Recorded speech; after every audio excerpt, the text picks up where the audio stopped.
बदलापूर पश्चिम वालिवली गाव चौक मेन रोडवरील दुकानदार आज गंभीर सवाल विचारत आहेत। पहिल्यांदा MIDCने रोड रुंदीकरणाच्या नावाखाली नोटीस देऊन दुकाने काढायला लावली, खर्च करून पुन्हा उभारली आणि आता दुसऱ्यांदा कोळगाव बदलापूर नगरपालिकेची अनधिकृत बांधकामाची नोटीस।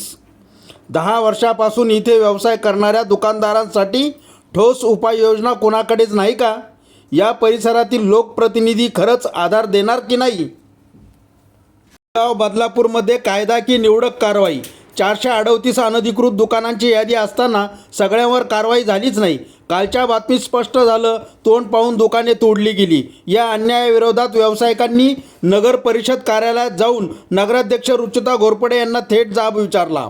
पण धक्कादायक बाब म्हणजे आज तागायत नगराध्यक्षांनी या आरोपावर एक शब्दही बोलला नाही। MIDCने एकदा तोडलं, नगर परिषदेने दुसऱ्यांदा, पण गरीब दुकानदारांनी जगायचं तरी कसं? हा सवाल कायम अनिर्णित राहणार आहे।